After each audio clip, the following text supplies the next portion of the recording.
Hey, 2 Hemati weeks in a row. Hemati HUMP Day. Yeah, it's starting to feel like we're back on schedule. What's Yeah. happening? I don't wanna speak that into the universe and derail our jinx us, but, I'm feeling good about this. Yeah.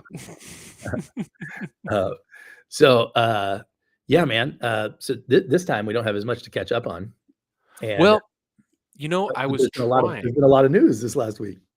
Well, I was trying to so the Netherlands, they just had an election today.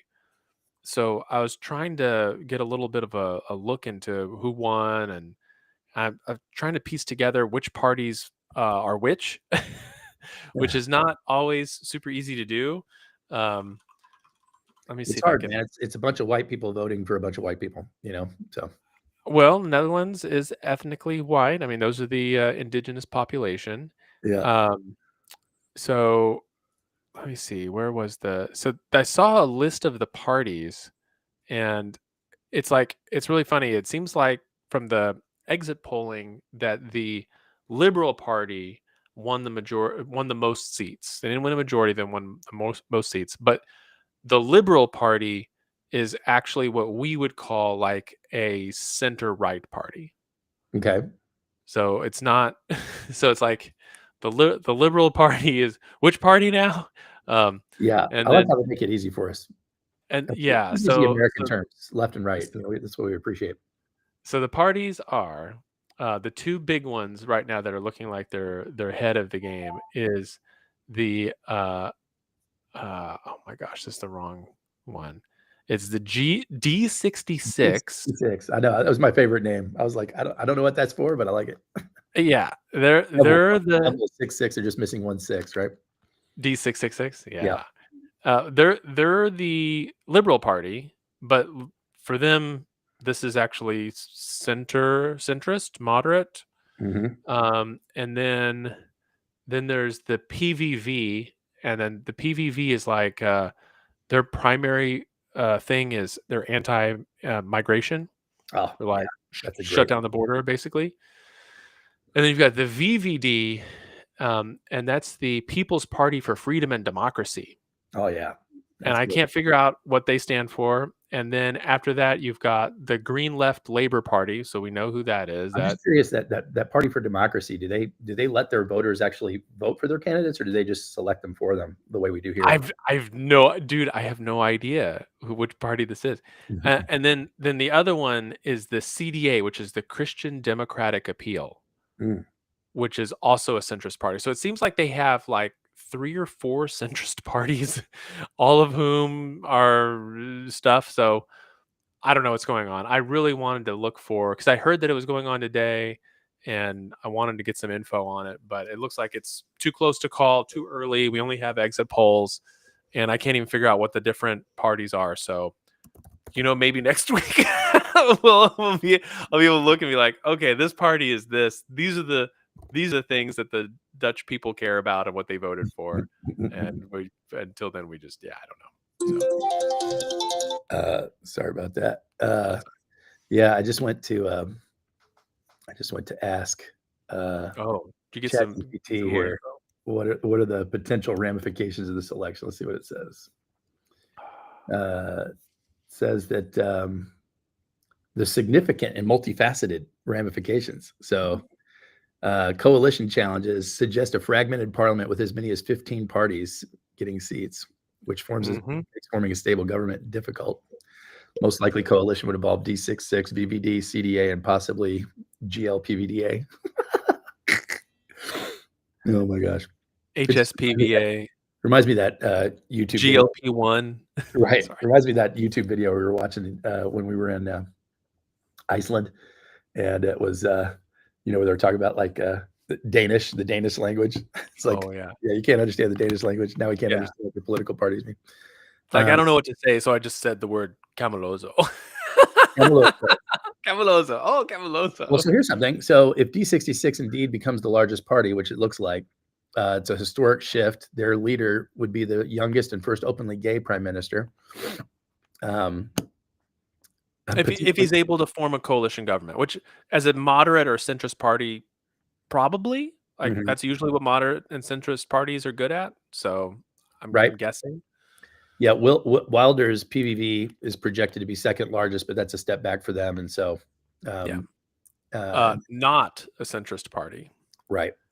Yeah. Um, Well, what was interesting to me about this one is so in the Netherlands and also in Germany and in France, they have parties that um, because of their stance on immigration, basically they consider immigration to be bad, and that um, there is such a thing as like the French people, for example, and French people are different from unfortunately, just I'll just whoever happens to live in France. But it's like no, there really is such a thing as like the Gallic people, right, kind of thing. right. And so people who think that are uh, so hated by the other factions in government that what they'll do is they'll form a coalition, even if they're the largest winner of seats. They'll form a coalition to prevent them from taking any kind of significant power. So you'll have basically a coalition of, you know, all over the map. Like they have no legislative agenda whatsoever. Their entire agenda is to stop the majority, or not majority, but the Right. plurality party from taking any power at all. So basically you have a government that does nothing. It's just totally deadlocked.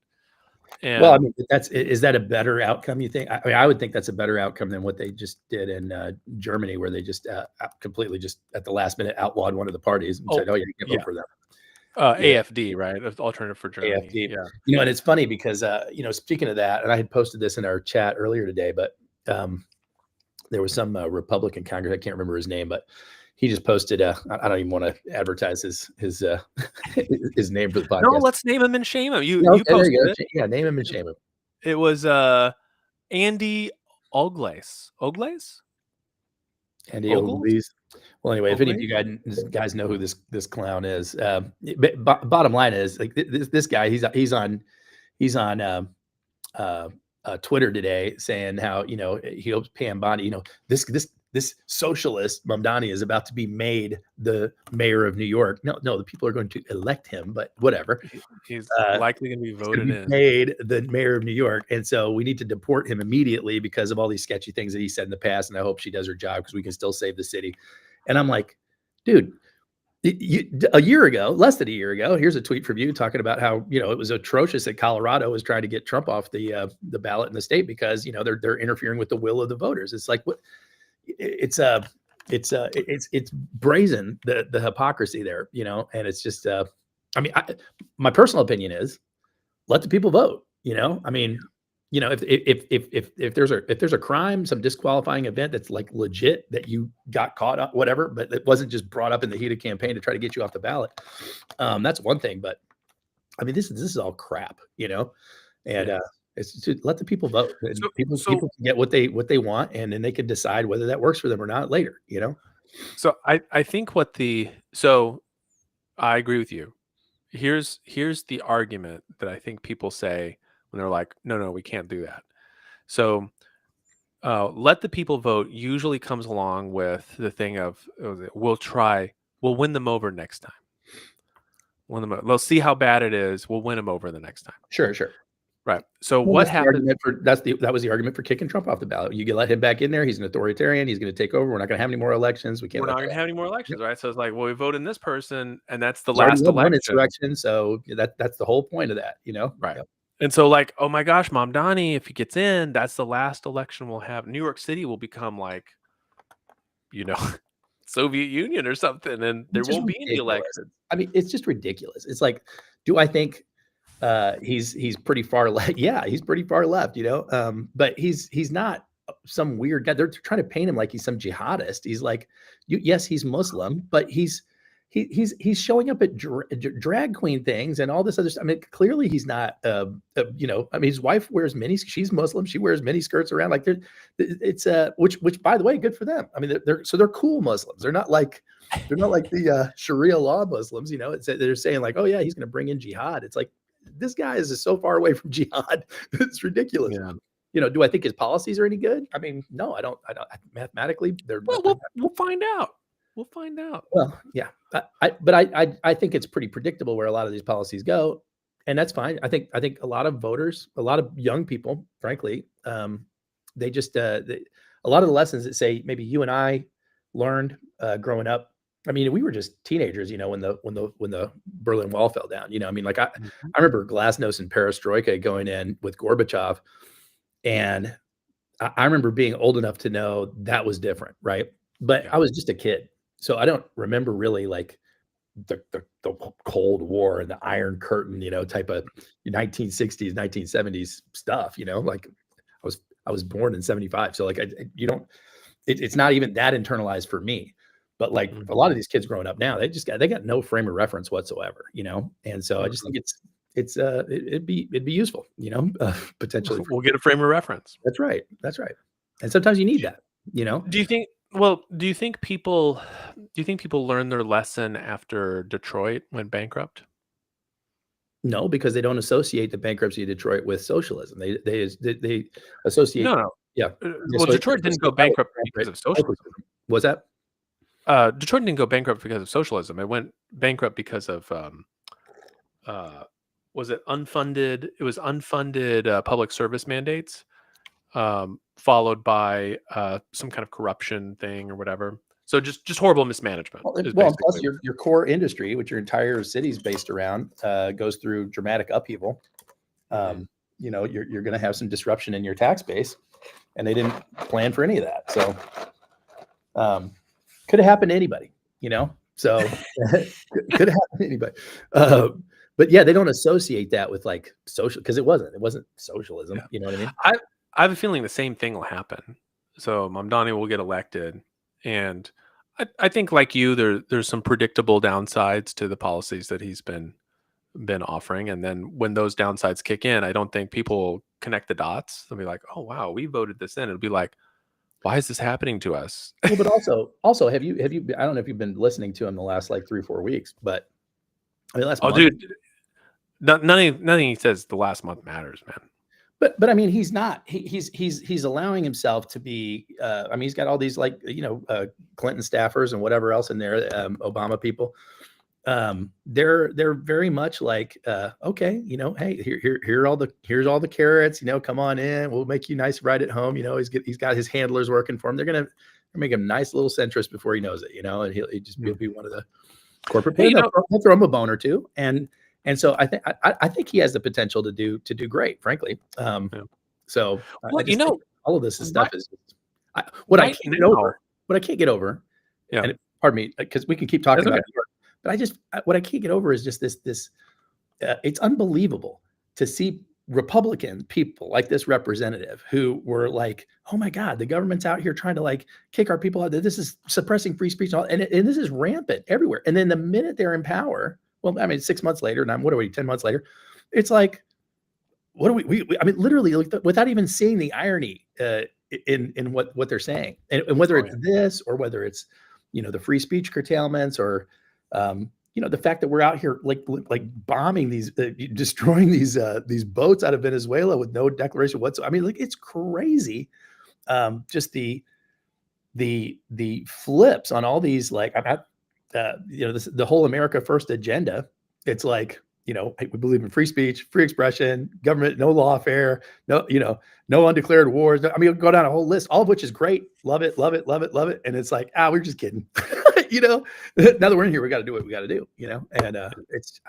Well, I think the America First thing, I think they've been consistent on, but I've been very surprised by the not as much the lawfare stuff, but this other thing, like, trying to get people off the ballot, the free speech things.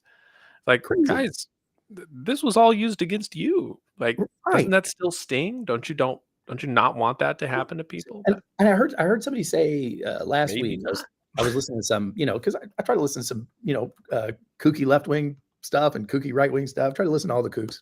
That's where all the fun is. But Yeah. what a pretty respected, like, right wing person. They were confronted about this recently, and they're like, okay, yeah, to be intellectually honest, yeah, that is what we're doing, um, and we have to, because if they don't get a taste of their own medicine, they're just going to come back here the next time and do more of it. And so we got to teach them. Look, nip this in the bud. This is what it feels like. Da, da, da, don't ever do it again. And I mean, I get that. Do I think that's the way it actually works in real life? No, I don't. No, Uh, because everyone is going to feel like, and this is, I think, the history of, and I hate to bring it up, but this is kind of the history of the Middle East, is that everybody feels like the other side started it. right, And you're like, even if you point out historically, you're like, no, wait, you guys were the first to do X, Y, and Z. You're like, but no, no, no, no, no, we had to. See, right. we had to do that. That We had to doesn't count. What they did, though, that was just retribution. And so now we have to continue it because we can't give them the last right. word, kind of thing. Which, And hey, so, that's human behavior. I get it. Psychology 101. And it also, there's a great anecdote from the Revolutionary War here, where, and I can't remember which printer it was, but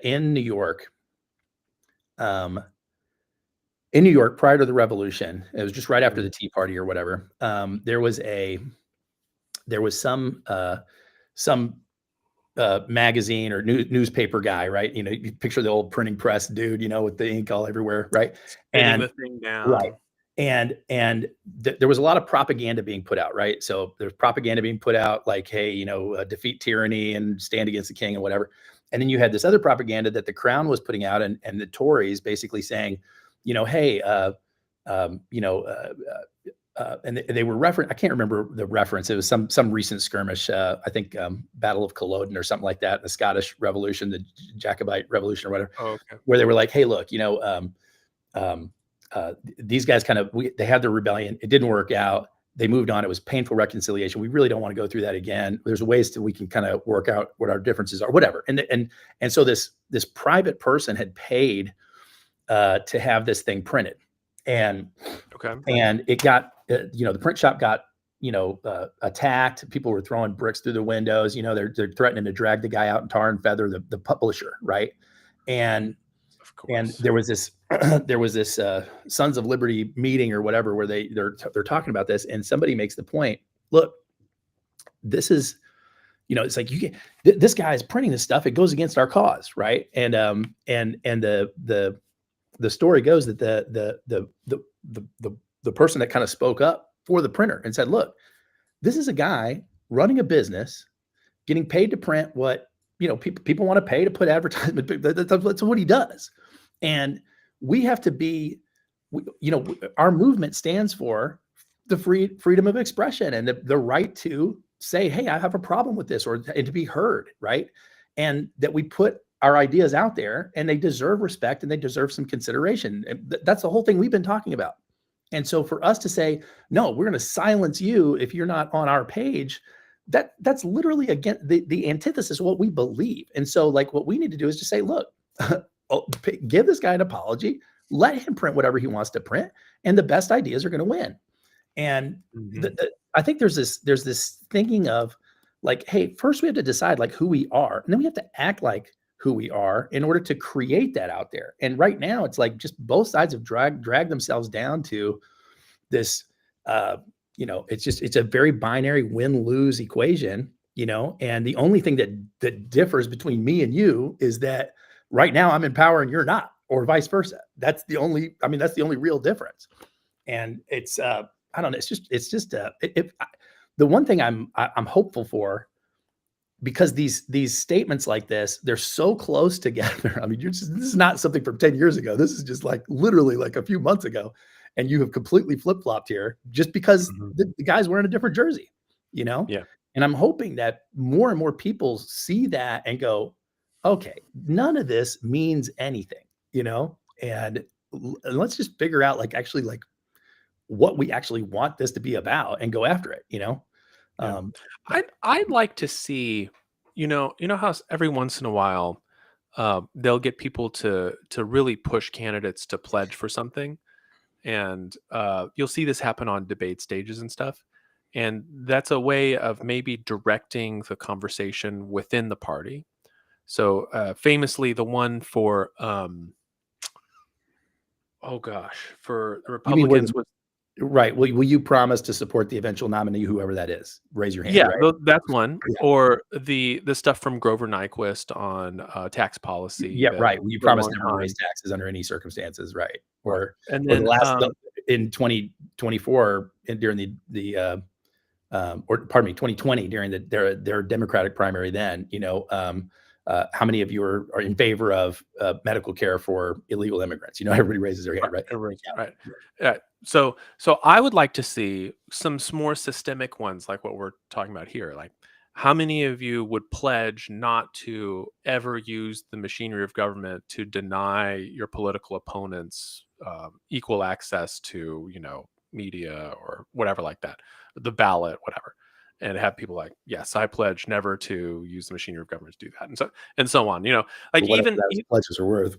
But yeah, well, yeah, true, but the thing is that it does set a kind of expectation on that's the right. part of everybody, At and least it I would, embarrasses you when you break it, right? Theoretically. yeah, and like the people are used to seeing like, well, no, that's what we stand, that's what we all agree on. Right. We're not out there denying illegal immigrants their free healthcare. Like that's not what we do. Right. Just That's like how we're right. about. Yeah. That's not what we're about. So I'd like to see something like that. I think that would be, even if it's not part of a party platform specifically, I think it'd be nice to see moderators push, uh, and see what happens with candidates. And maybe you see something where like half of them raise their hand, the other half don't, and then we know like, okay, that's just not where we're at as a Well, on, two party system. on that point, right? So, I was talking with somebody a few days ago, and I was just, on my perpetual soapbox man, it's so Listen up, you sinners. No. I'm just so aggravated, dude. It's like, it's like, look, yeah, just speaking to Democrats, right? It's like, look, I have voted Democrat for 20 years, right? Like, I would love to vote for you. I would Please love to vote for you, let right? me vote for you. Give me a reason, right? And it's like, dude, you've betrayed every constituency your every historical constituency you've had over the past, I mean, really, I don't know what I haven't done a analysis on when did this start, but I mean, certainly over the last 10 years or so, it's just a dramatically different Democratic Party. And you know, uh, they're like, oh, what? So the argument kind of devolved into this, right? Well, why? What do you think the Democrats are saying that's awful? I'm like, well, they're not saying anything. It's like their only talking point is democracy, democracy, democracy, fascism, fascism, fascism. All while not demonstrating any actual tendency of democracy, right? Mhm. And also not people don't people people don't look at Donald Trump and see like so I see a lot of authoritarian tendencies and actions which I've called out I continue to call out but he's not a fascist and he's not people don't look at him and see that. I mean the guy was the star of The Apprentice for 14 years. I mean the people don't look at him when you say that it's like what that guy, right? Same thing with Mamdani, right? These people are like calling him out, like, "Oh, you jihadist, this and that and the other." It's like that guy, like, he's not. It doesn't. None of it tracks, right? It's just all Yeah. garbage, right? And one of the things I think Mamdani did that was so smart, whether he wins or loses, I hope people like learn from him. Is while everybody else in the Democratic Party is out here, democracy, death of democracy, democracy dies in darkness, fascism, blah blah blah, right, and all this stuff, and which if they had taken principled stands on so many of these different things over the past 10 years, okay, maybe I would give you an extra point. It's still not Yeah. persuasive, but at least okay, you're sincere. But they don't. There's not even any sincerity there. So No, they're just frothing at the mouth at this point. it's just right. It's like Trump, bad. Like whatever he puts out there, bad. If Trump was like, women should not. I mean, what? I can't, whatever. What were you? The joke you made the other day? It was like if Trump told people not to drink their own urine or something like that, and they'd be like, 72% of doctors say drinking urine is perfectly healthy. But what Mamdani did, it was so smart, is right after the election, right? Like you look at his campaign, he went through the boroughs and basically looked for Trump voters. And you can go and watch all these videos. They're great. And it's like, who did you vote for in the last election? Donald Trump. Why did you vote for him? And they would tell him like, oh, well, because I felt like this, or I felt like that, or whether it was, illegal immigration, soaking up all the resources that are meant for the people that live, whatever it was. And he just listened, made a list, and then co-opted all those talking points because, hey, guess what? Unchecked. These are winning issues. These right, and it's like, look, what maybe Why would makes I not run on them? what maybe makes just it's like, man, whatever. Um, Immigration's a great one, right? It's like, okay, there is not I mean, if you look back over history, I mean, the Democrats and the Republicans both at various times over the past however many years have been strong or weak on illegal immigration. Historically, it's the Democrats that usually cared more about having stronger immigration protections because their voters They're were union working voters. people. That's right. And Yeah. it's like, dude, when you invite in a lot of illegal, undocumented immigrants from wherever they come from, they're going to lower the wages of everybody that's working and can do those jobs, and that's Mhm. obviously right. And so, I mean, look at what's going on right now with trucking and CDL holders. It's just nuts. so elaborate.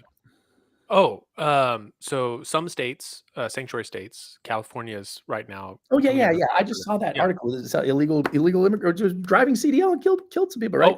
Oh, well, and so now they're picking up people that have CDLs that say on them, for no name given. Like this person that has Make the no margin. documentation, no nothing. They come in and they say, "Well, I used to drive trucks in my home country." And they're like, "Okay, cool. Here's CDL. No test, no nothing." Okay, And it's so like but not to get distracted there. So that's just one issue, right? And it's one like issue, but this would be one of many things, right? one of many issues. And so here comes a Trump saying, finally, you get somebody on the you historically Republicans have been more free traders, and we don't really care too much about illegal immigration because our constituency is business owners and small business owners who can actually Profits are benefit from higher. cheaper labor, right? And Yeah. so that's usually been the dynamic. But all of a sudden, Trump comes on the scene. You got a Republican talking about um, protections and illegal immigration and needing to, get that under control. And all of a sudden, Democrats are like, illegal immigration. We love illegal immigration. Like it was like this massive flip flop. I mean, that's while Obama is president, who's deported more people than any president in history. So, Yeah. but they just completely like, oh, and now if you're like have anything to say about illegal immigration, you're obviously a racist, and it's like that does not track for people. People are like, that doesn't make any sense. I'm not a racist. I drive for UPS. you know, it's like, and Yeah. so the thing is that you can say, okay, I agree illegal immigration is a problem. The way I would handle it is totally different. I would handle it like this. And that's where your conversation is, right? Mhm. Because there's plenty to object to with the implementation of a lot of these different policies right now. These guys are the epitome. I'm speaking to Trump. They're the epitome of the. I'm an entrepreneur. We have a motto. Okay, it's move fast and break things. That's the motto. It's like move fast, break things, because as long as I can keep revenue coming in here, right, I can afford to make some mistakes. And the faster I can Mhm. make mistakes, the faster I can iterate through those mistakes. And that's a really good entrepreneurial ethos. It is not probably the most appropriate ethos to be using in public policy.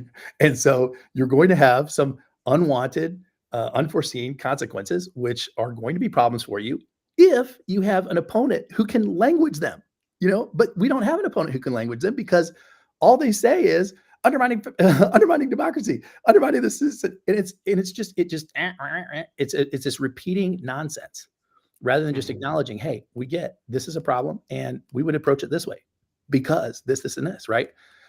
He was just excellent at that. And so I really, there's a lot here that makes me really kind of hope that he does win next week. But it does look like it's Yeah. tightening. Cuomo is getting a surge of late support. So we'll see if Oh, he can. really? I Yes, haven't seen the latest polls because this is next Tuesday, right? that's right. It's upcoming Tuesday? Yeah, he just got a big Uh, infusion of cash, and and he showed up well at the last debate. He's been, oh, really? I mean, Cuomo has been, in my opinion, pathetic on the campaign trail. Just, Really? I just pathetic. I mean, everything he's doing has seemed perfunctory and kind of like phoning it in to a certain Like, extent. this should be mine anyway. I'm This is ready to ridiculous. What govern. do I? Why am Yeah, I campaigning? Yeah. right.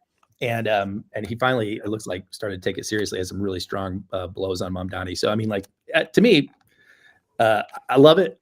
Any UFC scale political championship, I'm down for watching. But I really my heart's with Mamdani here. I really hope he pulls it out. Well, I just hope so. I think New York City, and this is the part where Like we sort of betray our true centrist or moderate views. And it's like New York City is a great city. It's like one of the most powerful cities in the entire world in terms of its culture and um, architecture, everything.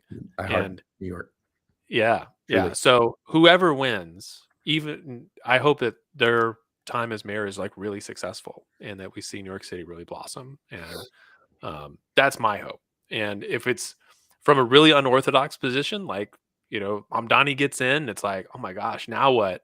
And it turns out great. Everybody's eating their words. That would be so awesome. I would love that. So I really don't. I mean, sometimes I say things like, we we might need to call the weak, and if they're willing to vote for their own extinction, then let them. Then I say that sometimes, but I really do want the people of New York City to be prosperous and happy. Yeah. Anyway. Yeah, we glossed over a topic last week that I have Mm, since realized is a lot more serious, and we should have given mm. it more attention. And that's the uh, demolition of the White House. And we Oh, we both were like, why is this a big deal? But I have since been checked on this, that it's incredibly significant. Um, not only has no one ever demolished an entire wing, of the White House, but this is our house, Russell.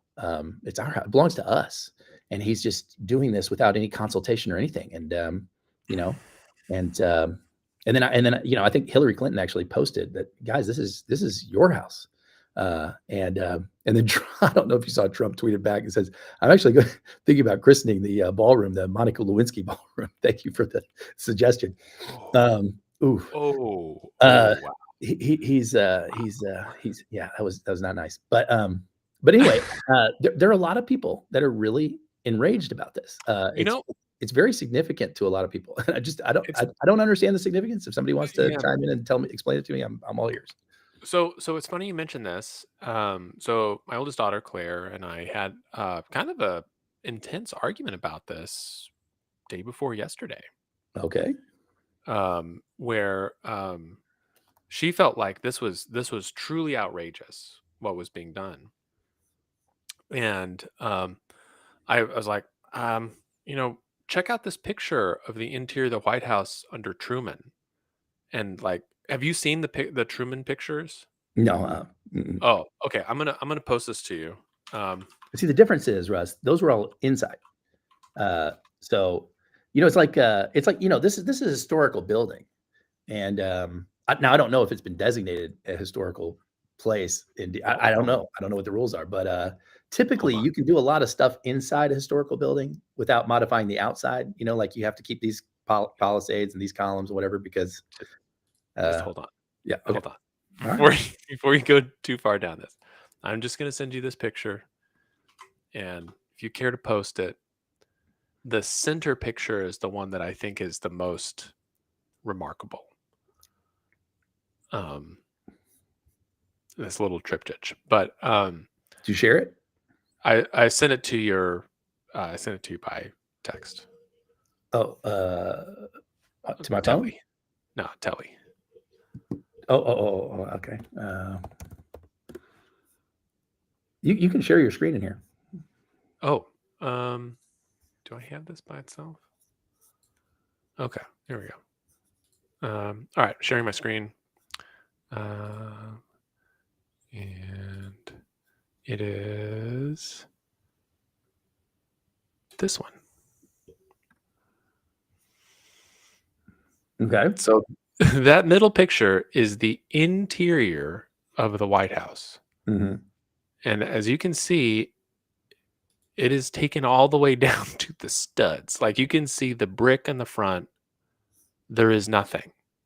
Yeah, There give him is no Hail Mary, dude. Truman there Murray. is no interior. So Well, so what was Truman, her,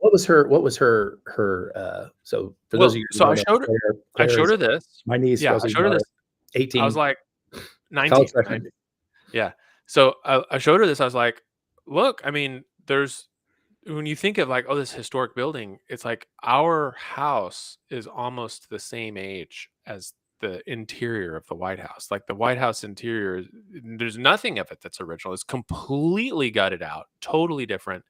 And you'll hear about you'll read stuff where it says, "Well, the Oval Office was here, but then another president moved to the Oval Office." It's like, how do you think that happened? They demolished that part of the house, rebuilt the office in it, and it's like just saying, it was moved. Like you don't realize like what level of destruction that requires. And she said, "Oh, I didn't see this before," she said, "but I am also outraged at what Truman did." Okay. All Okay, right. Well, so that's consistent.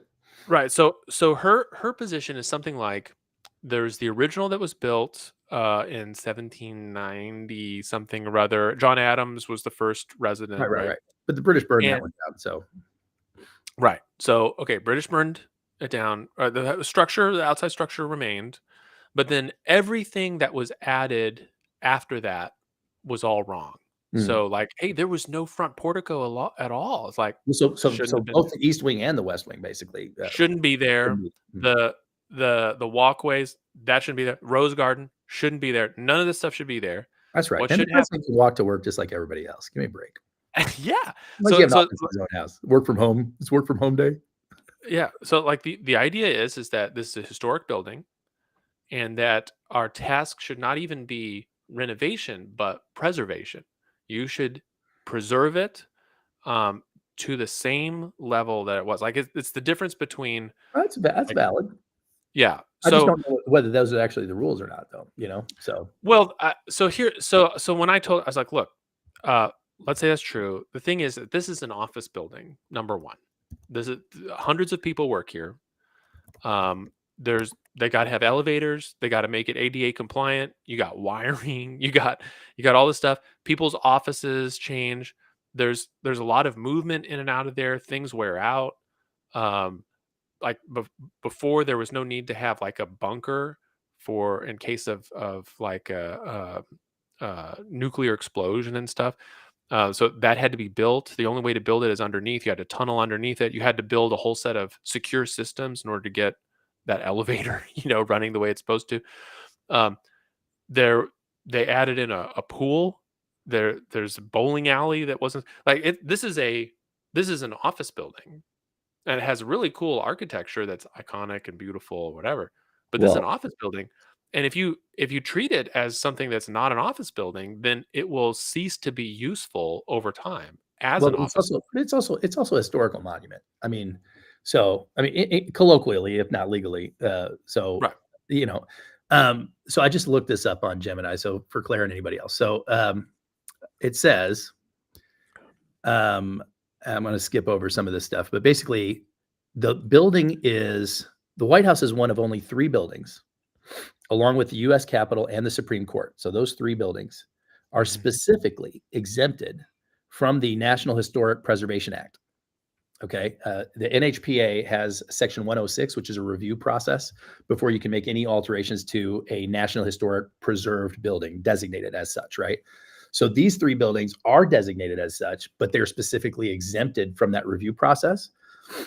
So for any other historical federal building, that Section 106 requires federal agencies to examine the impact of construction projects on historic properties and consider public input, et cetera, right? So there's a couple other groups here. So that's the act. And then you have the NCPC, which is the National Capital Planning Commission. They're the federal agency with primary oversight of construction projects on federal land, including the White House. They have approval authority over new construction on the White House grounds.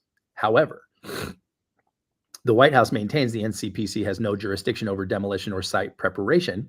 Historically, some administrations have submitted plans for demolition and construction to them before beginning work, though that's not legally required. And then there's a second commission called the Commission for Fine Arts, CFA. The CFA provides advisory reviews on the aesthetics and design, which this would Yeah. most undoubtedly fail. And I'll show you something why here in a minute. But Too much gold. but it's also, I'll show you. The president is not obligated to follow the CFA's recommendations, and they don't have approval power on White House projects. So there you go. the unwritten rules, though, the historical precedent is before any recent, before Trump did this, White House renovations, including even like minor changes like adding a tennis court or whatever, they went through a review process that included both the NCPC and the CFA. And Okay. then organizations like the American Institute of Architects, National Trust for Historic Preservation stress the White House is a public landmark. It requires an open and transparent process, blah, blah, blah. And then even Truman, when he undertook a major reconstruction of the White House in the 40s, got buy-in from Congress and experts before proceedings. So that's where the delta is in this scenario. Is they literally didn't ask anybody. He had his lawyers go through and they say, now we don't have to check with any of those people, and they just started it. And that's what freaked people out, because it's almost like when you go to the dentist and you kick back in the chair and the dentist rolls over and he's got all those tools, knives and stuff. And if you notice, like, just think through your last trip to the dentist. What I love that dentists do now, and they didn't do this when I was a kid, or at least it didn't feel like it. It was just open your mouth and they go, right? And, Yeah. but now they're like, okay, look, this tool right here is a thing, and it goes in here. It's called a whatever. You're gonna feel a little pressure. It's gonna hurt a little bit, but not too bad. You'll be fine. And I'm gonna squirt some water in here. You'll feel a little sensation. They tell you everything is gonna happen first. You kind of get acclimated to it, and then you're good. And I think that's just kind of again, it's just kind of a self-inflicted wound. Although, on the other hand, I don't know that they consider it a wound. My kind of frame of mind up until probably a couple of months ago, for years with Trump and his whole team, has been, man, these guys are just such, klutzes. Even when they have good ideas, it's such a ham-handed way of implementing things that you're just kind of like, why are you doing this? Is this just unnecessary?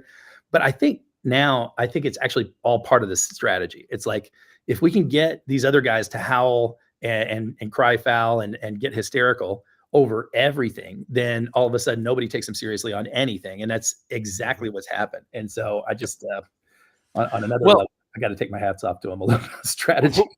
Well, look at the like, what we really should be talking. The big story right now is that the federal government is shut down.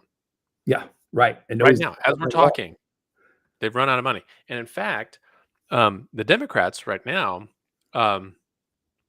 have lost the support of the public sector union, the federal public sector union, who almost always backs Democrats, but they're like, okay, that's enough. We need to get paid.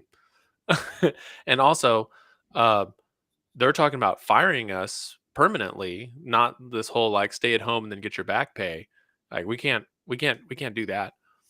And they're about to pull a Caesar and not pay the military because they've run out of money for that. And that's usually a recipe for disaster. You never want to be in a situation where you're not able to pay the military. Yeah, that's Just historically, it doesn't work.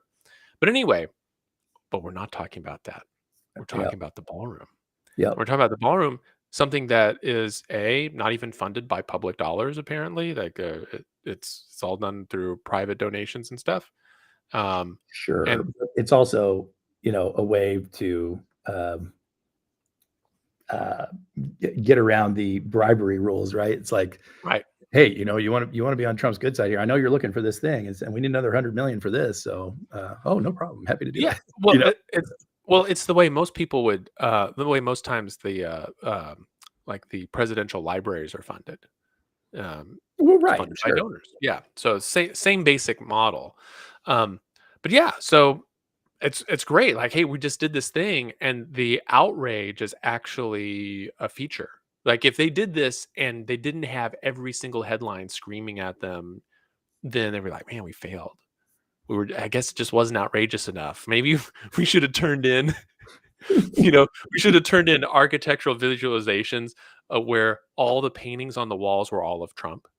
And then maybe we could have, we just didn't go far enough.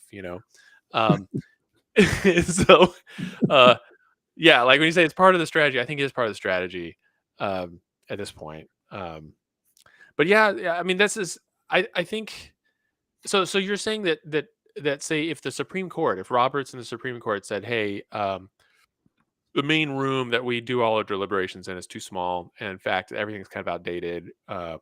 We're gonna do something totally different here, or we're gonna change the back half of the building to be glass enclosed, and it's gonna look totally different.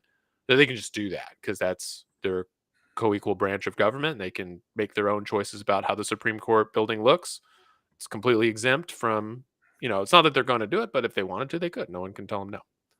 Right, but Something knowing the kind of like Supreme that. Court, they would probably go through some kind of process, because Sure. again, they don't And have Roberts. well, and they don't have they're not trying to score political points on the Right. opposition. But Uh, that's the thing is that they might turn in the stuff as a courtesy, but really they can do whatever they want. It's right. theirs. So, yeah. So I think so my view on all this really is like the White House, especially if you go look at all the changes that have been made to it, the fact that it is a functioning building, that is a functioning office building that requires modern office stuff and has to reflect the realities of the executive branch as it is. I guess I just don't think it's that big of a deal to have massive, like even full gutting renovations like what Truman did. Like, Mhm. by the way, do you know what, so according to the story, do you know what the nail in the coffin was? Because Truman complained all the time about how the house was basically dysfunctional, and he told his wife one time that she should come move in as soon as possible before the ghosts got him, and stuff Right, like that. right. Um, but apparently the nail in the coffin for it, where it was just like, "That's it, we're gutting this thing, starting over," is his daughter was playing piano or something in one of the rooms, and the floor was so weak that the leg of the piano went through the floor and came into the ceiling above them, Mm, mm, mm. and they were like, "Okay, this We is got unsafe. We got yeah, we can't do it." here's what we gotta do. So Okay, this is alright, let's take a look. well, What do this we is got? what I was pointing out to you. So you can see Okay. the ballroom is bigger than the entire main house. So, like, whatever symmetry there was in the old design, it's, like, just blown out, you know? Not anymore. Yeah. So Okay, so we got some windows, we got this little Palladium architecture. Okay, so he's at least sort of keeping the architectural style. It doesn't look like completely different. yeah, That's good, I yeah. guess. It's a I little don't I like mean, that it's it's a little bigger. tacky. It's a little tacky. I I don't think that's big. I wonder what it would look like from the street, because there's that cool view as you come around Pennsylvania and you can see, like, there's Mhm. the front lawn and everything. Like, does that view still look, impressive, the White House, or will Yes. it look weird? Here's a great one. Okay. Where was So that? I think maybe it's off to the side enough where you still get that cool view from the street out in front. Well, so this road right here oh, sorry. Here you go. Okay. This road right here is E Yeah. Street, Yeah. and That's the one East where you get the cool view coming around this side of the well, you don't house. get it anymore because, Clinton, or was it Bush, I think, blocked off this street here, uh, Oh, and then they also blocked off, this street here, which is Pennsylvania Avenue. So basically, so right here, are barricades. So, basically making it you no have one's to gonna see it anyway. well, It no, doesn't matter. you drive down, D here, and then you can see across it's just you're further away, you're not driving Okay. right up on it like that. No, you'll still see it. And then What's what's this the is building what's the building over to the right? What's Treasury. that? That's Treasury, okay. Alright. Yeah. So, yeah, no, Sorry, I keep forgetting you lived there. You know this place yeah, way yeah, no, I better than used I to do. walk Yeah. walk down here all the time. I and it's, I don't know. For me, I'm a, it's like, you're right because as a long-time resident, it's like, you get attached to certain things and you just like, man, this is a little messed up. I see it happens in Austin all the time. You're like, oh, they tore that down. Oh my gosh, what is this? This is disgusting. Giant residential tower that no one can move into. Right, right, yeah. So I just, you know, uh, I don't really. To me, it's like the way it occurs, the outrage and whatnot. It occurs more as like um, almost I don't know. It's like somebody was like, "Hey, if we get elected, if our Democrats get elected, that's the first thing that needs to get torn down." It's like, okay, yeah, that's there you go. Let's go ahead and demolish something we just paid $300 million to build. I What don't know. It's just nuts. what was the, you have to fill me in here.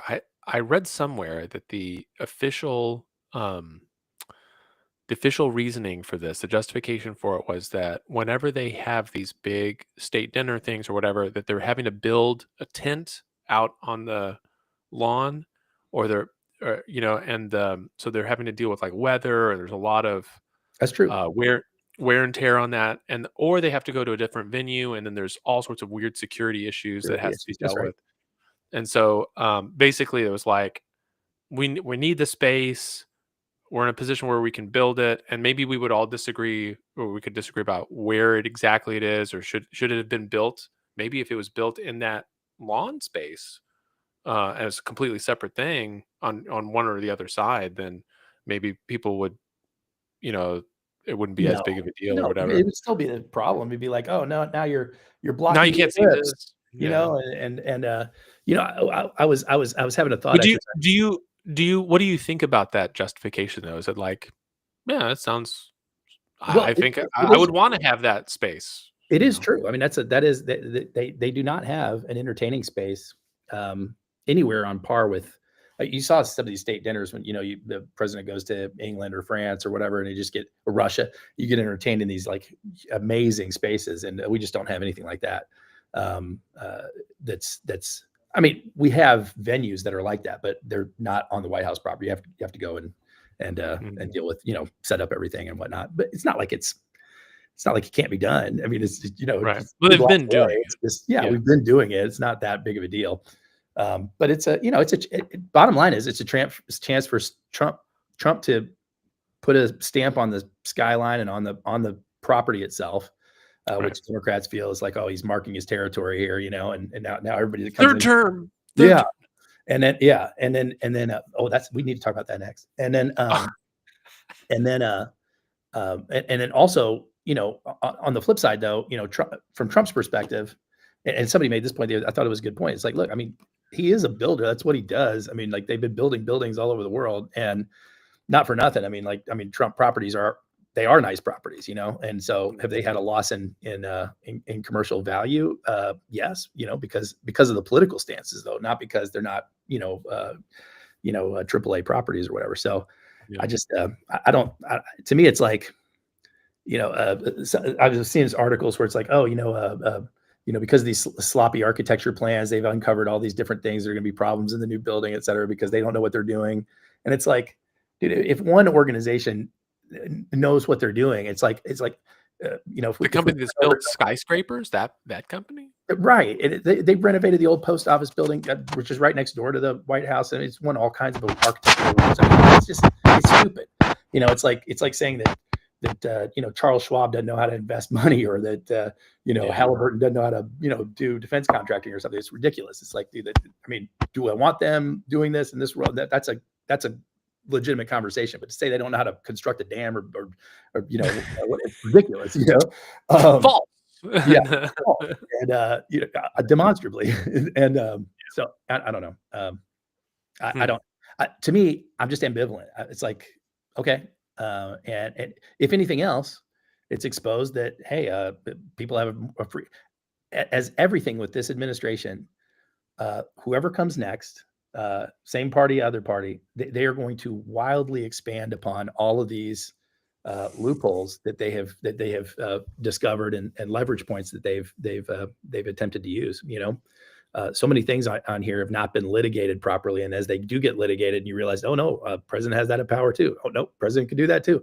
The Supreme Court keeps coming out, and goes, Oh, no, that's totally legit, and you're like, wow, okay, you know, okay, I guess I I can.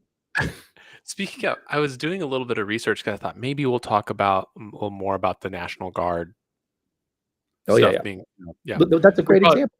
we probably don't.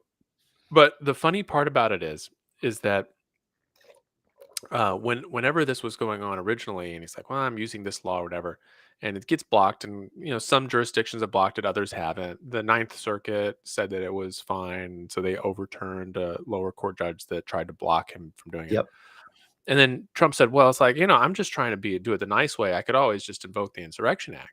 I right. thought, well, that's weird. So I went and looked, and the Insurrection Act is so broad that it just says, it basically has the in the president's sole determination that the laws is impracticable to enforce the laws, that he can call up not just the National Guard but the military to go enforce the law to prevent a rebellion. And the thing is the way it's written, it really is like in the sole discretion of the president. That's his job under Article 2 is to decide if there is an insurrection.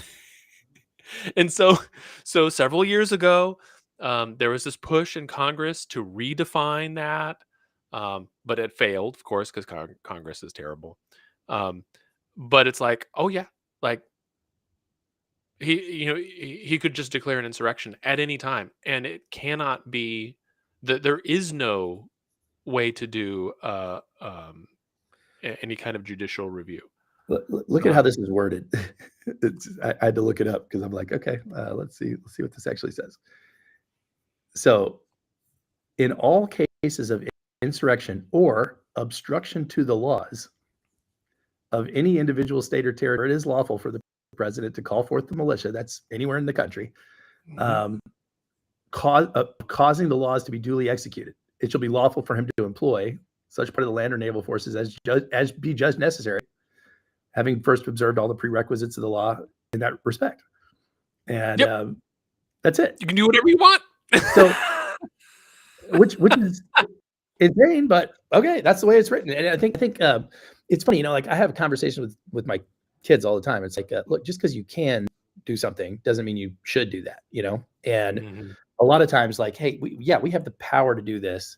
Is that really in our best interest? Should we be doing that? Is that, what does that say about us and who we are? All these different things are good philosophical questions to engage in, and this administration doesn't seem to have any interest in those kind of conversations. It's like we can, and so we are. And I think, I mean, he's doing enough damage on his own. I mean, it's almost like, man, if you had somebody in there that actually was a fascist and actually did want to subvert the country, it's Oh, disturbingly easy to do.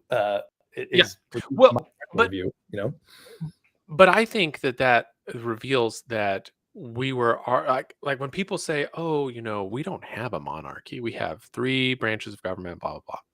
And it's like, yes and no, because the way some of these laws are written, we have like in reality a monarchy. Like we vote in the king every 4 years, and it's just that they have decided to play nice with the other branches of government. But it's almost like they don't really have to if they don't want to, you Well, know? and And it's like consider that law wasn't passed like 20 years ago. That's it's 100 1807. 200 years old. Yeah. Uh, yeah. Yeah, so it's always been the case, and this is one of those where it's like when you read in, the history books about, kings of England and Parliament and stuff, and you almost get this impression that, man, the king and Parliament are always, like, at each other's throats, like, if you look at, like, the Stuart kings, Sure, sure. it's like, "Oh my gosh," they're always in some kind of battle over who can be taxed and when, and king wants to do such and such, go to war with France, but Parliament won't let him, and Right. that's just a mess. And it's like, yeah, and then you look at the dates, and you realize those dates are, like, 150 years apart.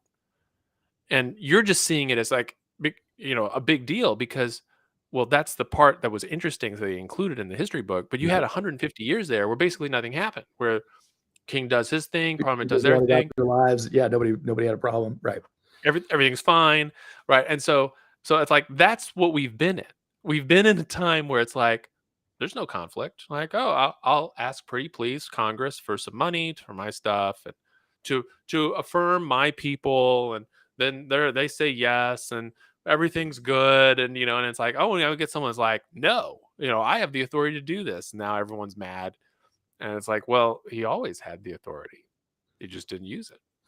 Okay, so let's switch gears into this Okay. third term thing. So Okay. yeah, Speaking of King Trump, the Trump 2028, right? ah, So what a great troll. I think it's a what troll. I think it's a troll. what there are so many people obviously who disagree with you on the right. Yes. So Yes. Stephen Bannon is the biggest one driving the train Yes. there, Yes. but Trump. I mean, so there's a serious effort by some on the right to get Trump to run for a third term, and there's some kind of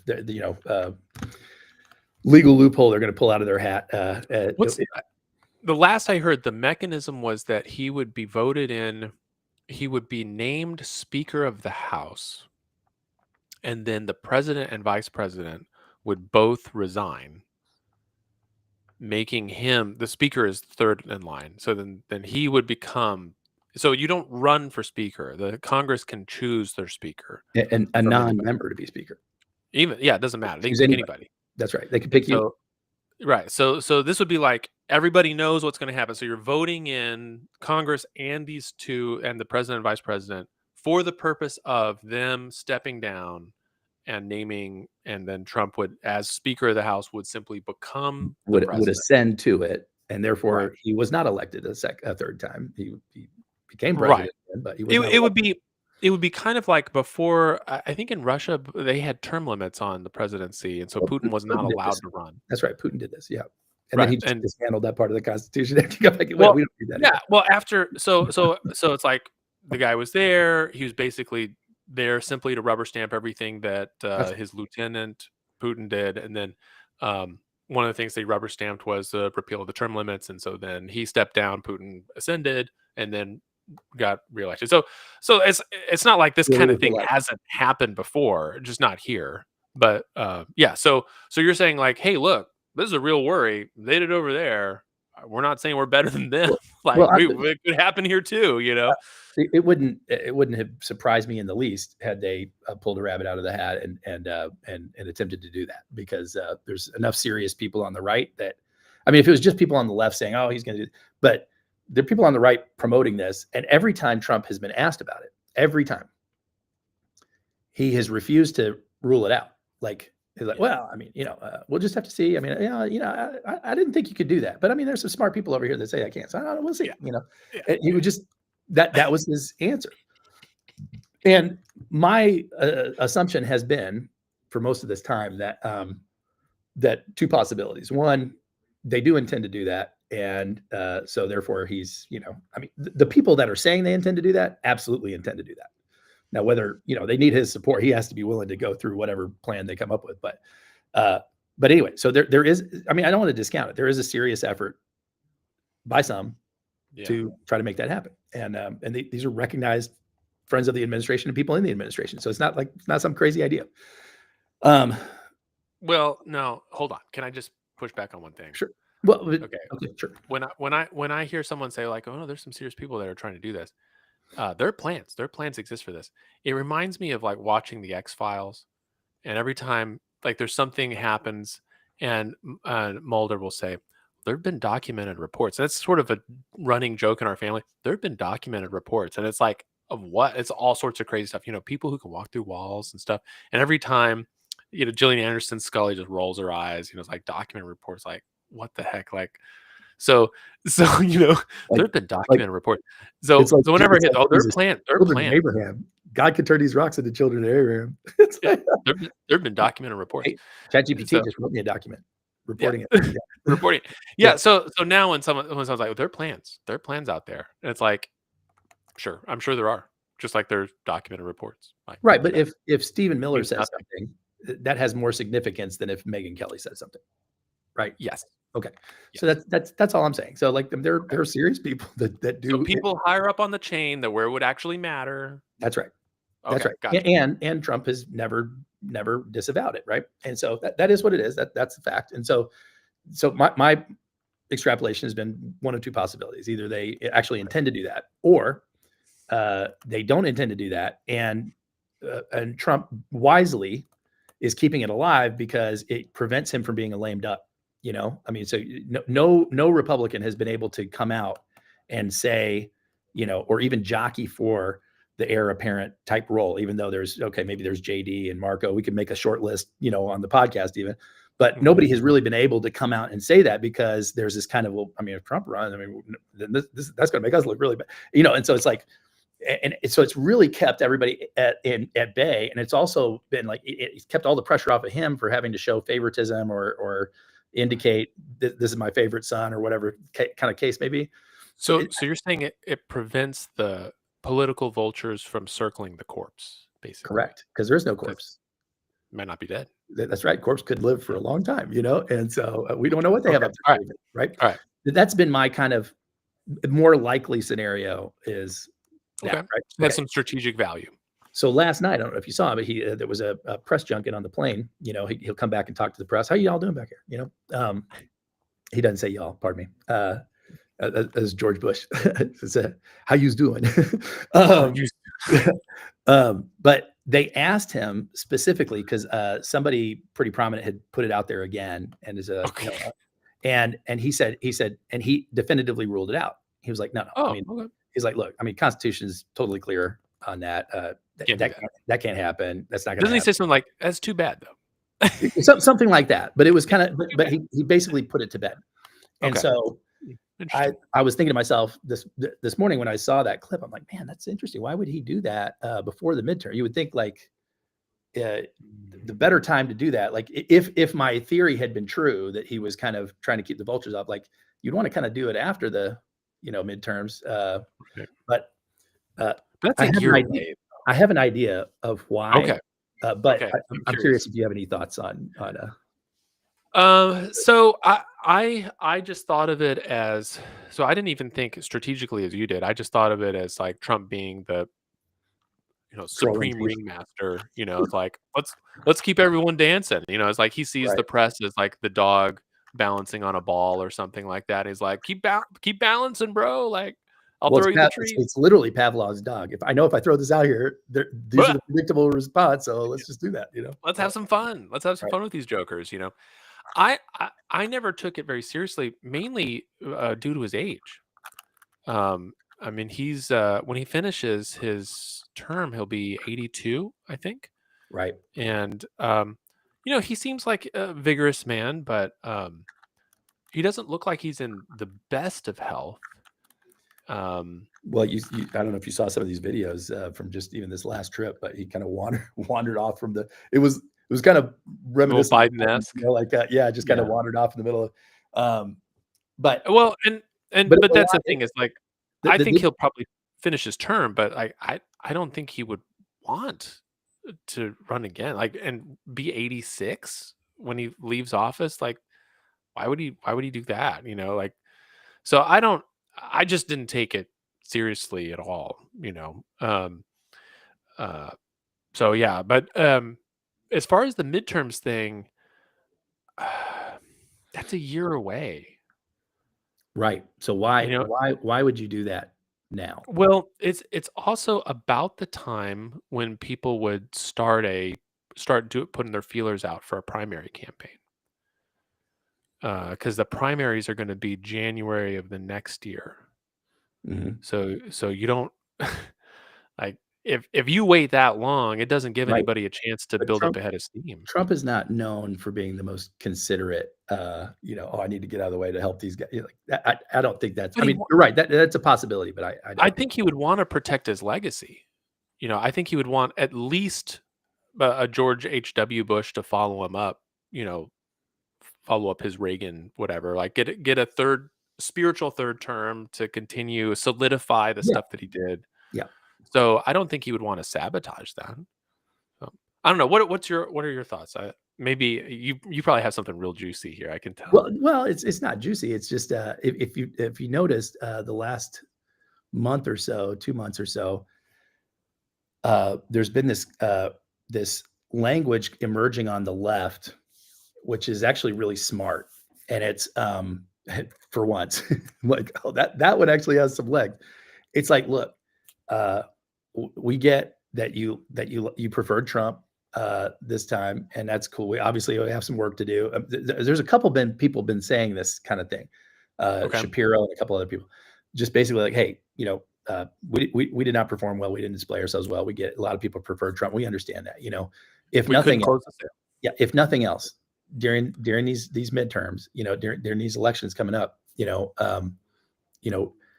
need to vote Democrat just to put a check on these guys, because they literally, they don't respect, they're not respecting any norms. There's no process that they respect. If they can do it, they will do it. I mean, look, they're even floating him running for a third, I mean, if we let these guys just have control of everything, like what's to stop them from actually doing that? We need to get a Democrat majority in there for midterms. And I think it's to you see that start to emerge, and it's like, we can't let that get any traction at all. And Okay. so that's what I So it think. keeps it so it's sort of like, "Hey, let's make sure we focus on policies Right. We got as much rather work than out of that as we're going to am get. I the king?" Right. Like, it's no longer entertaining kind of thing. Yeah. I think. Interesting, interesting.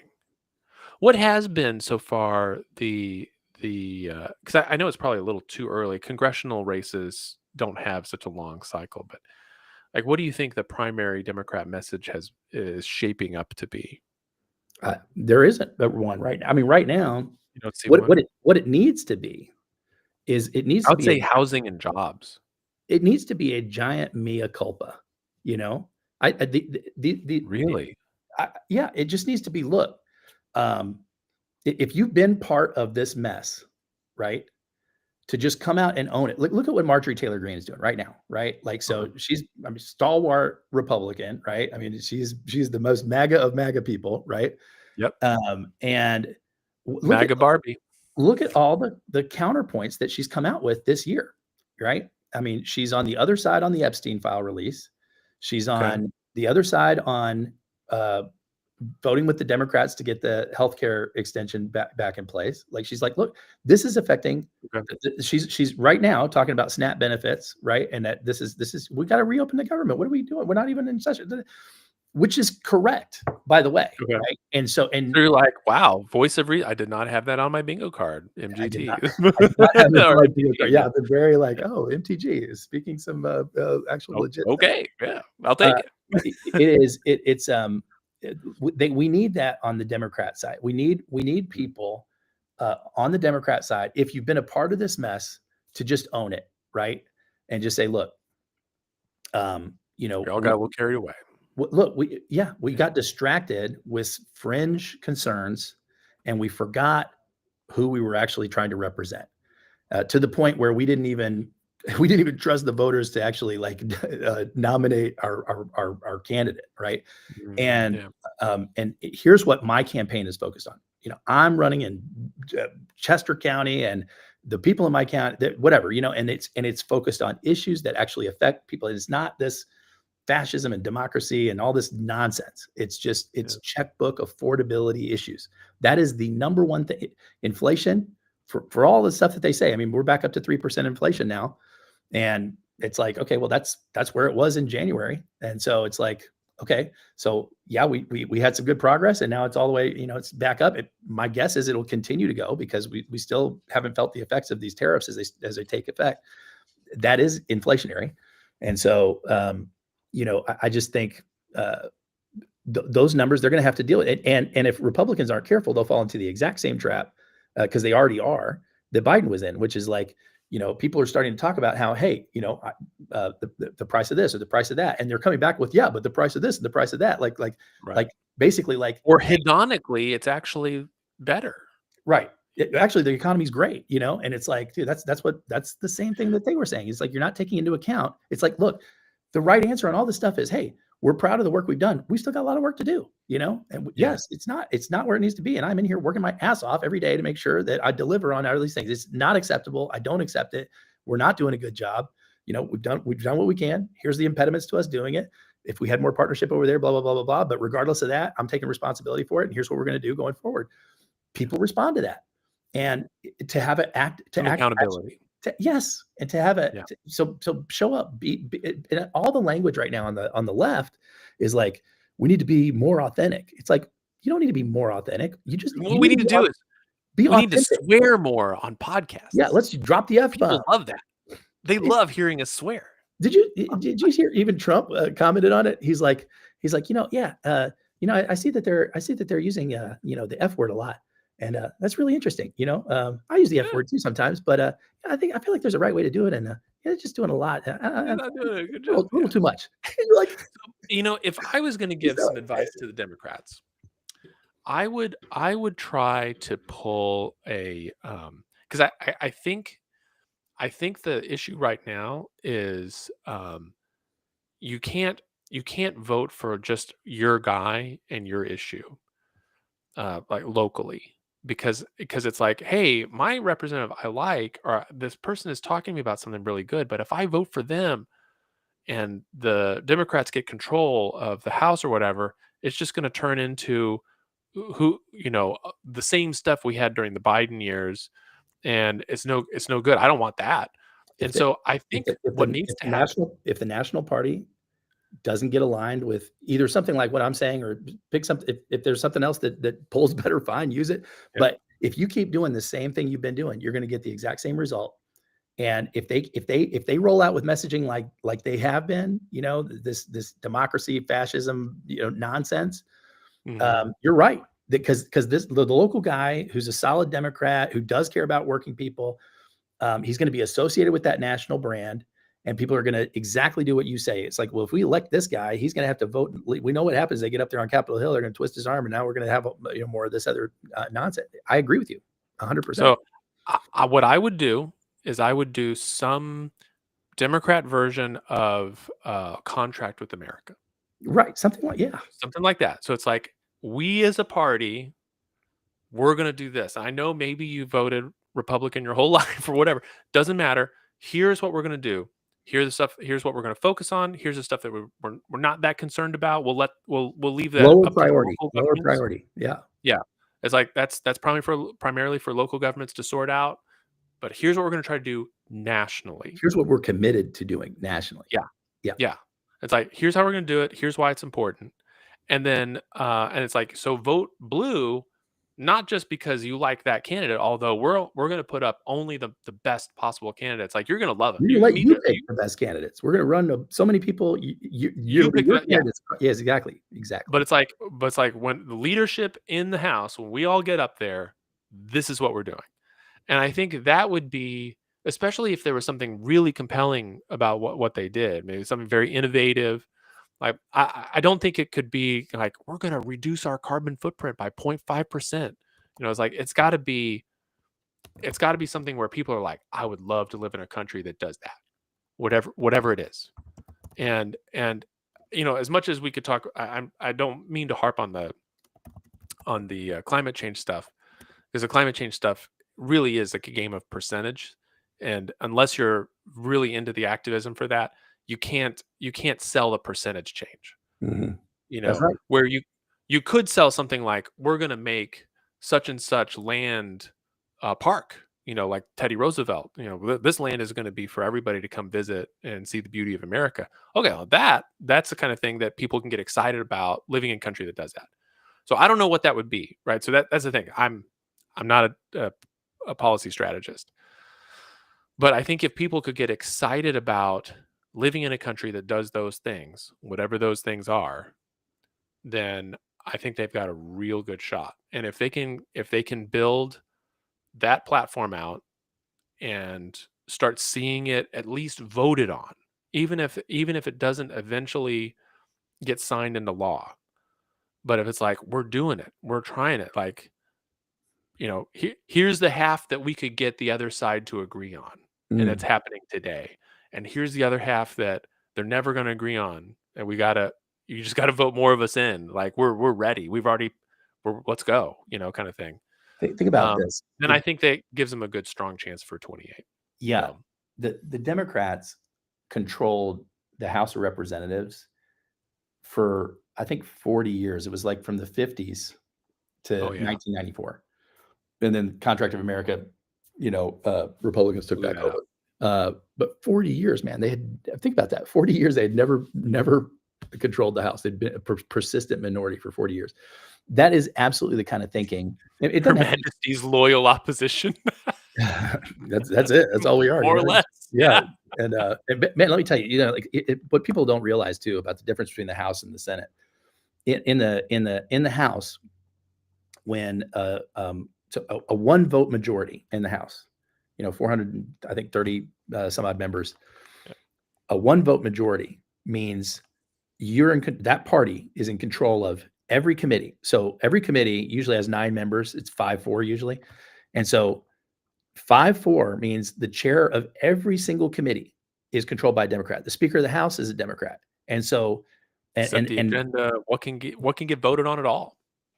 all. And so you literally, I mean, if you're in the minority, it is the worst absolute job. Like, I mean, you're looking for sound bites, you're looking for Yep. either you're show pony or you're trying to form some consensus or whatever. But you pick one of those two routes, obviously, and then hopefully you can stick around for a minute to try to make some kind of mark. But Like it is really maybe you can nudge some legislation a little bit. right. That's the most you can hope for.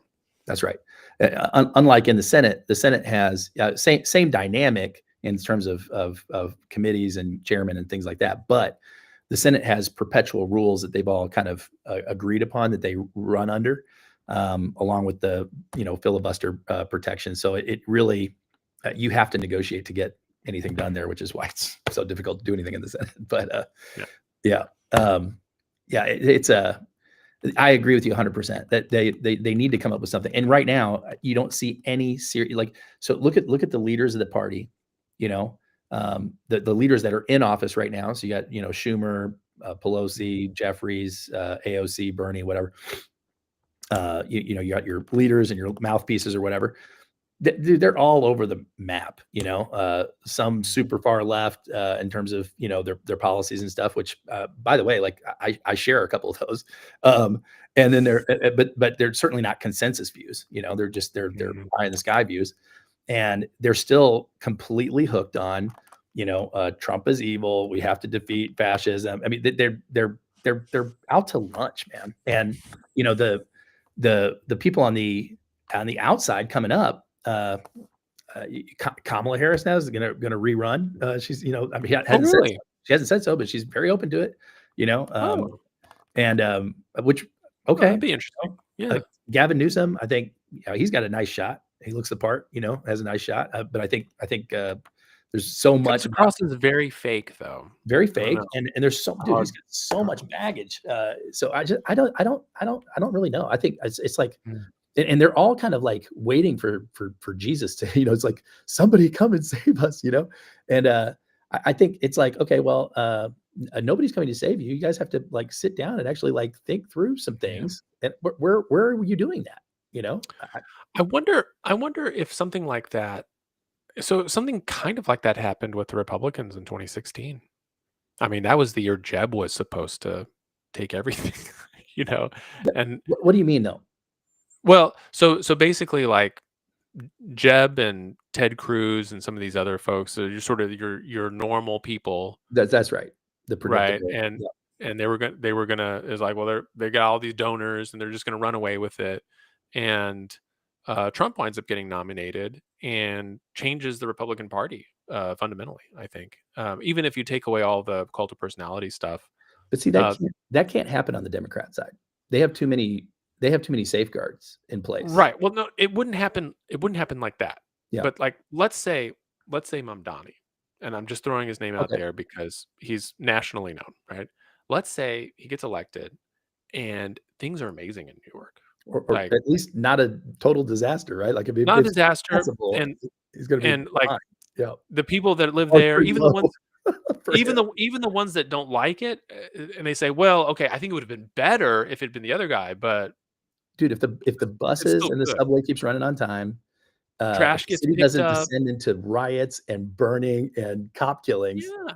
he's gonna be fine. That bar is low for him, That's yeah.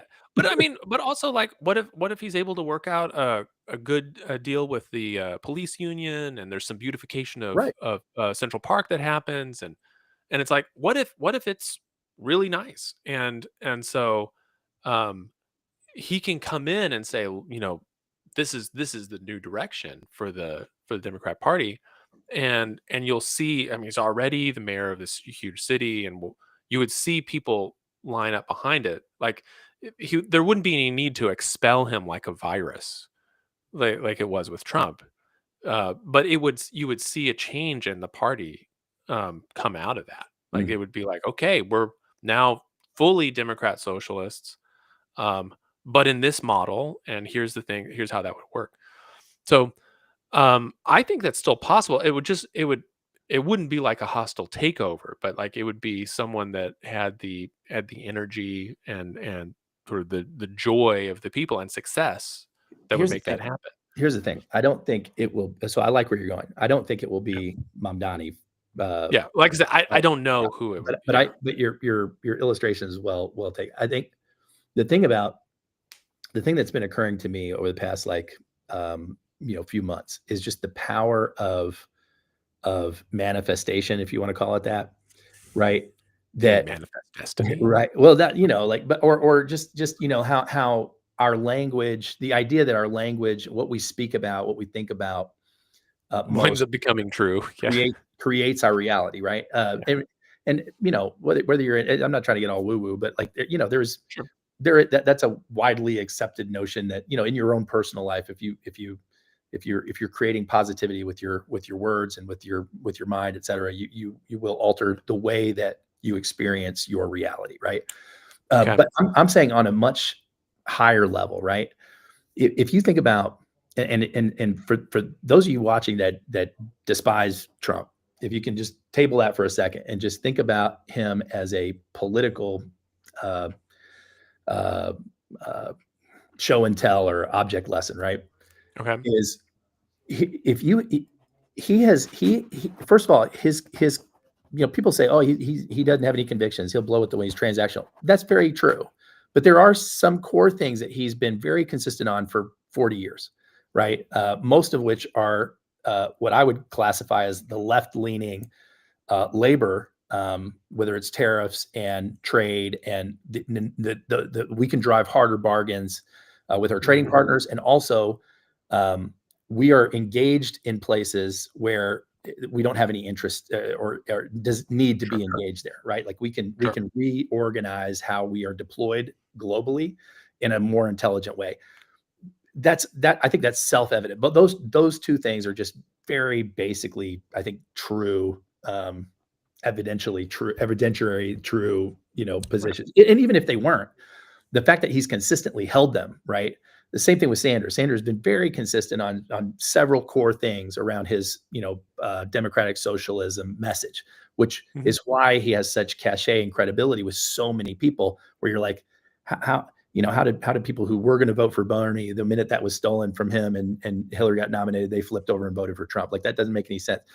It makes all the perfect sense in the world. Is two very authentic people who are talking about how the lower and lower middle class have been screwed over by these dumb policies that have been put in place, Mhm. where we're squandering our wealth and resources all over the world and stuff that the vast majority of you don't even care about, right? So Yeah. that has been very consistent.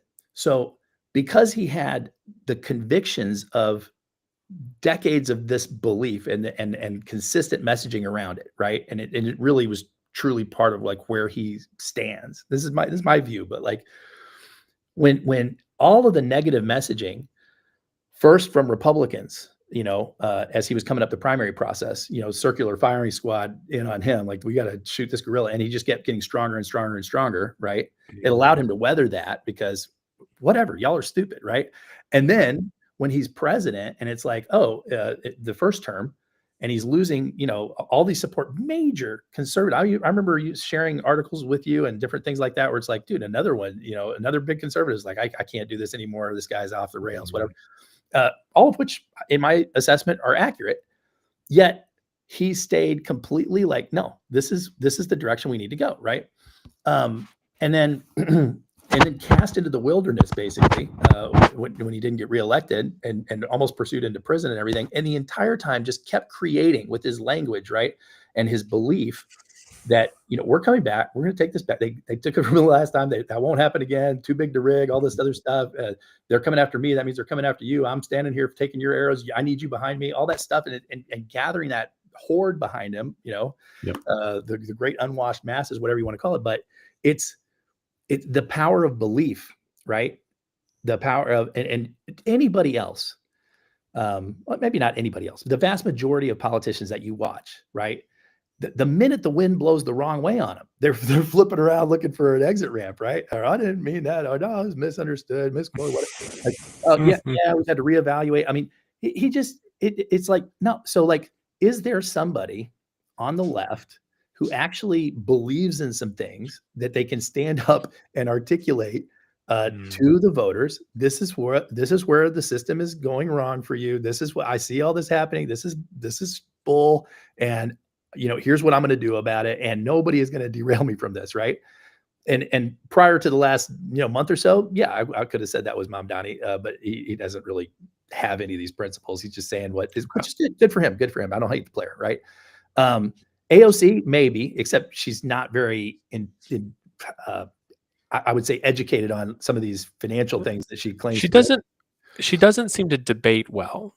And right. Yeah. Good in social media, but as far as like talking with someone and convincing them, I don't really see that as much. On the other hand, the road show that she's been on with her and Bernie and some of the other things, she's been putting herself out there in more and more adversarial type. She's building up that capacity then. Exactly. Good. And I think for her. Which is good for her because she's got a long runway in politics. I mean, as long as she wants to be in politics, she's got a spot, barring any major scandal. I think she absolutely has the potential to develop that, right? Elizabeth Warren, I used to have really high hopes for her, like right in the beginning when she was first elected, and she's just become such a clown over the last like 8 or 9 years. You can't even listen to her with a straight face anymore. So many different people. I just like, okay, are there some people? I had some high hopes for Pritzker, except he's been such a buffoon around this National Guard thing that it's like, man, how can you? Did you see the interview where who's interviewing him, CNN or something? I mean, a liberal media reporter, and it's like, well, you're number one in the country for murders, this and that and the other, and he's like, no, what are you talking about? We're not even in the top 10. And he's like, what are you talking about? And he was measuring like a rate of increase or something, and the other guy was just measuring empirical numbers. And it's like, oh no, I'm not on that. No, forget about those numbers. Look at these numbers. It's like, dude, just acknowledge that people are getting killed. Still got work to do. Like, that's not hard. Just acknowledge it, right? It's just like I don't know. It's like maybe to borrow something from the other side, right? It's like when people when people on the right say, oh, racism's over, like we've defeated racism. It's like, what are you talking about? There's plenty of racism out there, right?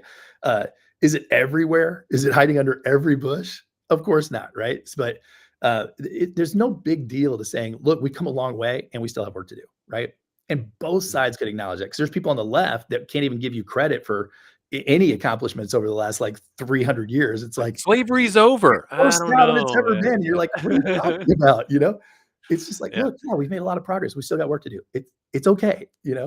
What would you think about someone outside normal politics? So I'm thinking of like when Schwarzenegger ran for governor of California.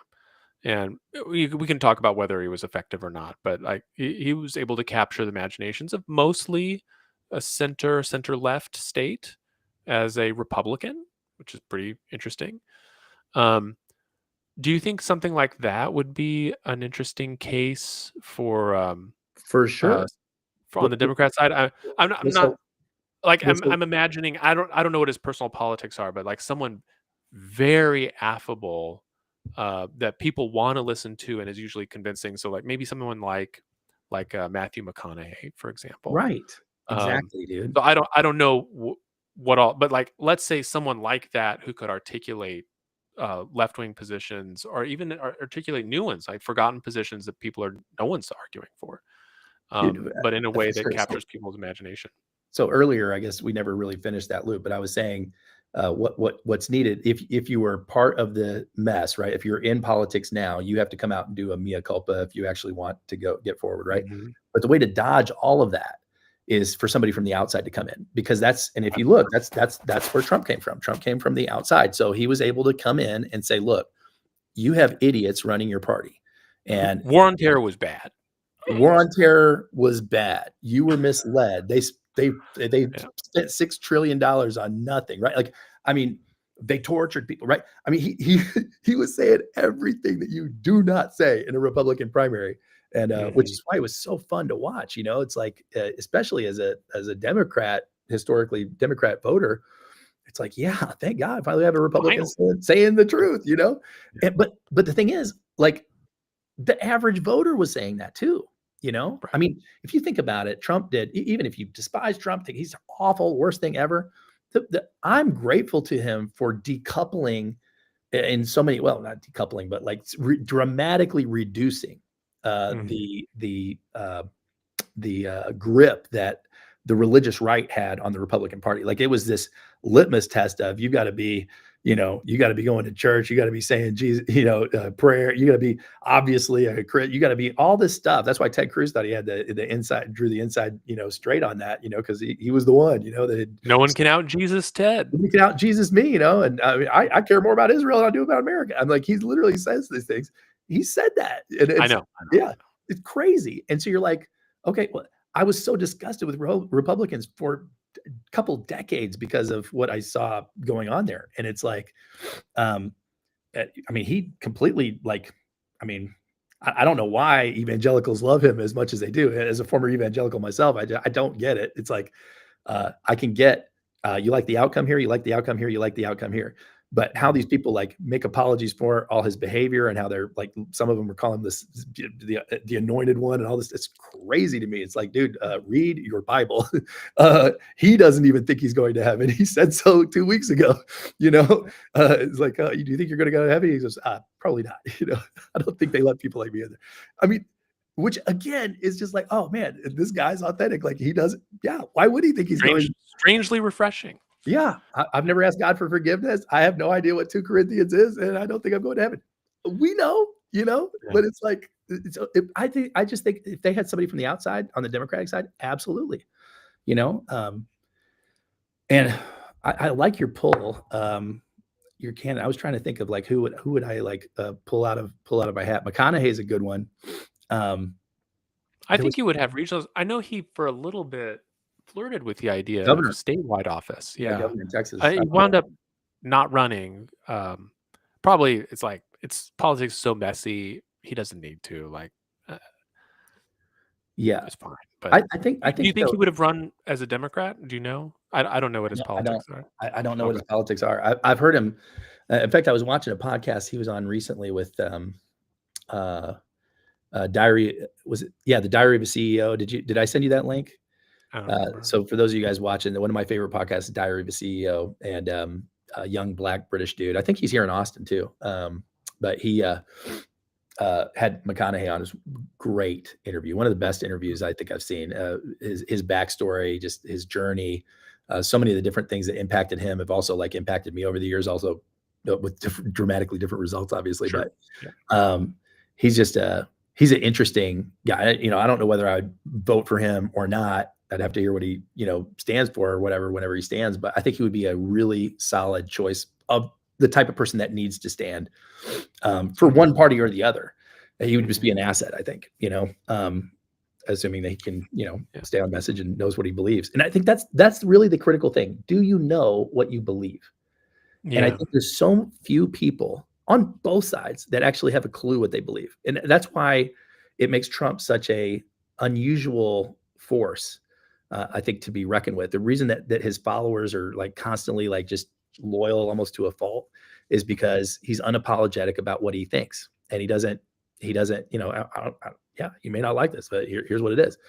And so, I mean, to the point of actually like when he flip flopped on his fans and started calling them like traitors for wanting the Epstein files after he'd been stoking that for like a year or two. It's like I thought, man, that's not going to work out well. But that was fine too. I mean, it Yeah. was like that was like a few days of like kerfuffle, and then it was like all over because people just love him because of that belief. And I think it reminds me of that scene in Braveheart when the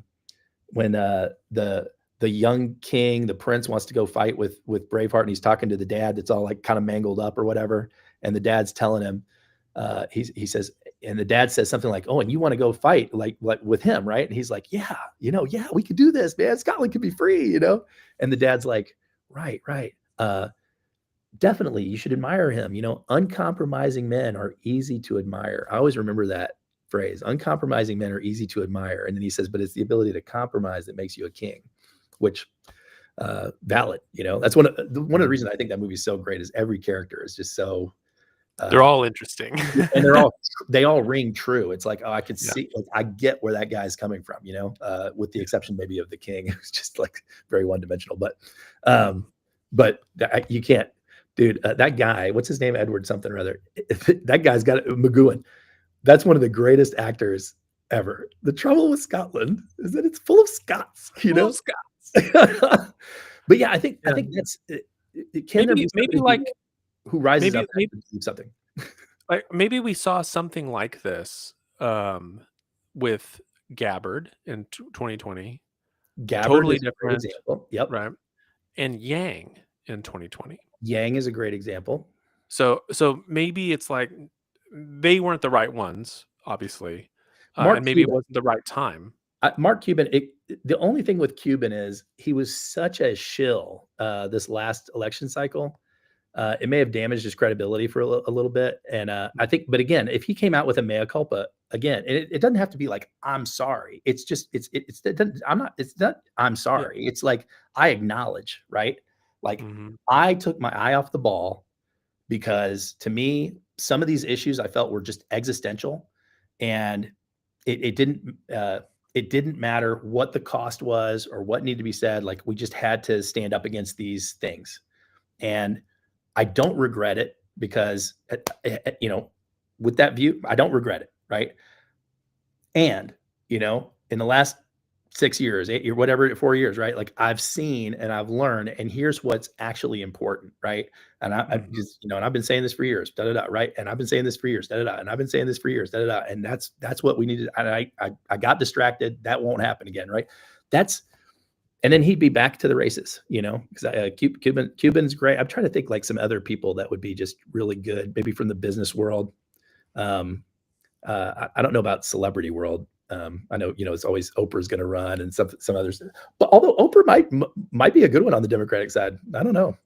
I mean, she ticks a lot of boxes, and if people I love think Oprah. she's too old, and Is she? yeah. Women live longer than men. And on that note, no. Oh man, yeah, yeah. Anything else to talk about today? Man, there's always more, but we should probably wrap it up. We've been talking for an hour and 45 minutes. Yeah, this is a good one. That was a good one. I wish we had. Hey, next time we'll be able to talk about the mayor race, That's right. one way or the other. One way or the other. We'll have something interesting there. Well, yeah. So everybody tune in next week, one day after the election, and we'll give you our breakdown on how we think that went. And yeah, appreciate you guys watching. And Russ, thanks for making 2 weeks in a row. For a change.